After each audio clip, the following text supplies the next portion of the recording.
Hi there, this is David, and recently I picked up the Deerfield Chronicle. And while I was looking around the game shop, I got to thinking, there's not much time left in 2022, and what games am I still going to be buying before the year is out? As we all know, lately there's been so many games announced that it's hard to keep them all straight, and it's also hard to separate the good ones from the bad ones.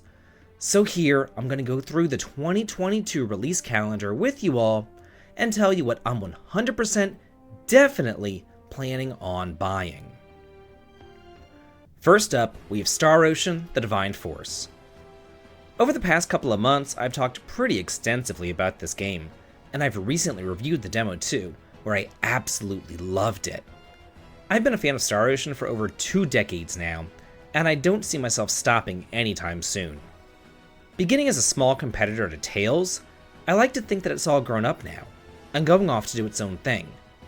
The 6th game in the series is taking the best of the second story, putting it on modern hardware with dual protagonists, fun private actions, fast-paced combat, and open, fully explorable regions. This is probably the game that I'm most looking forward to for the rest of the year, if I'm being honest. Moving into November, we have a few games here.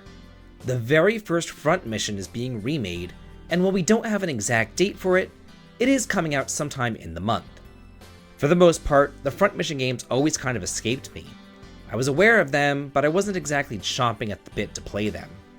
This is a series of strategy RPGs in the same vein as something like Final Fantasy Tactics, but in a more modern era, where you're a pilot of Vansers, and you fire off missiles and guns rather than swinging swords and casting sorcery.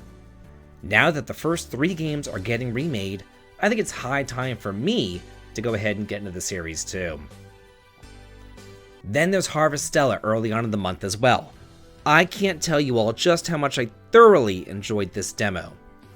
I've reached an age where I'm just kind of stuck in my ways, and I know what I like and what I don't. And really, I was not expecting to like this at all, because farm sims normally aren't my speed. But this plays much more similar to something like Secret of Mana than something like Harvest Moon. It starts off slow, but boy does it pick up. And with the self-imposed time limit of the demo gone in the final product, you can really take all the time that you want with this one, fighting enemies, bonding with the townsfolk, or just doing some menial farming tasks. This just seems like such a sweet, lovely RPG that I can cozy on up to on a cold winter's day. Let's not forget that Tactics Ogre Reborn is being released as well. And while this is going to be my 3rd time buying the game, I just can't help it. It's just that good. Final Fantasy Tactics was the game that really got me into the tactical genre, and it's kind of a well-kept secret that the Watershed game was actually based upon Tactics Ogre. So I can't help but support this and do my duty to make it as well known in the West as humanly possible.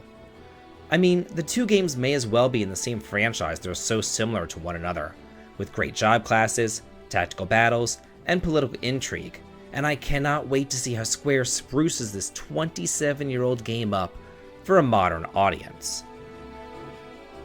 The final game in November that I'm definitely going to be grabbing is Pokemon Violet. Because let's be clear here, I have got to have some Dr. Daddy in my life. While I have said some less than positive things about the Pokemon franchise in the past, I do believe that the games are growing on me. I did enjoy Arceus, and it seems like Violet's going to be in that same vein, with a much more open world, different towns and gyms to explore in whatever order you want to, and just having a fun, enjoyable experience, rather than a collect them all, grindfest hallway simulator, kinda like they used to be whenever I first played Blue back in high school. Moving into December, we have Alterium Shift, the first of 2 indies on this list. I spoke about this HD 2D SNES inspired game on the channel before whenever I reviewed the demo.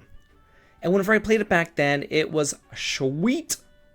Keeping with the SNES theme, similar to Treasure of the Rudras, The Magical Land of Oz, or Trials of Mana, you follow one of 3 heroes on their journey in this beautiful adventure. Their paths all deviate, and then you'll rejoin up with them depending on the story. I am in love with this HD 2D style, and I am really a retro gamer at heart, with the SNES being my favorite system of all time, so this right here is just checking all of my boxes.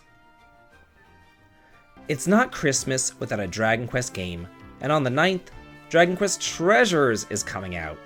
It should come as no surprise to anybody here that Dragon Quest is my favorite series of all time. I've been playing the game since the 80s, for God's sakes. Treasures was originally teased as another entry into the Monsters franchise, but Eric and Mia have branched out into their own thing as they explore the world with the help of their monster companions while also searching for treasure.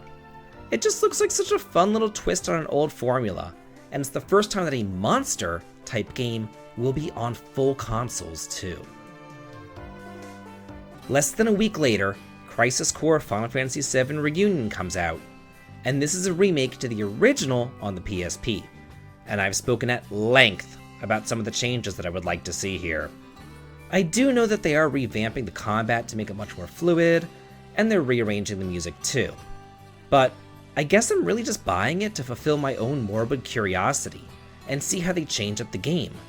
And more importantly, how will it fit in with all the remakes and reimagined Final Fantasy VII universe that we've been seeing recently.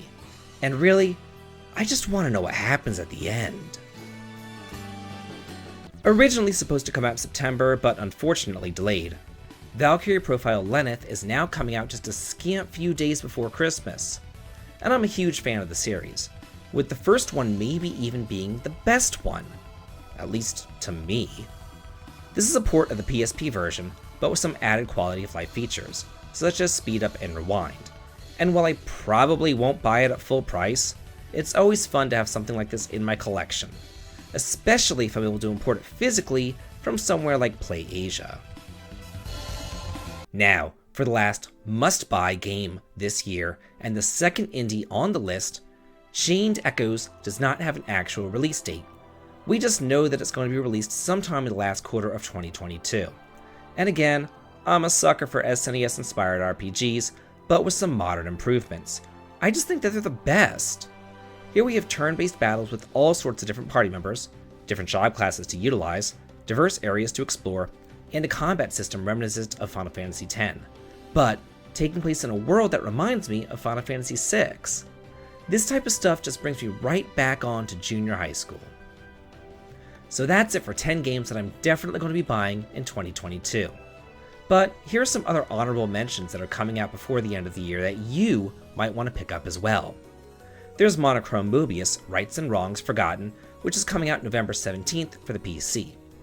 Romancing Saga Minstrel Song Remastered is coming out December 1st for the PS4, PS5, Switch, PC, and mobile. And finally, Final Fantasy VII Ever Crisis is coming out in the fourth quarter of 2022 for mobile.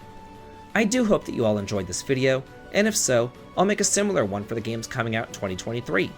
What games are you most looking forward to this year? Let me know in the comments. And if you like this video and wanted to hear on the channel, please consider heading on over to Twitch for some streaming fun, checking out Patreon for exclusive videos and early access to my content, or coming on over to my Discord to chat and hang out. Links to them all can be found in the video description. This has been David. If you like this, please like, comment, and subscribe, and have a good day.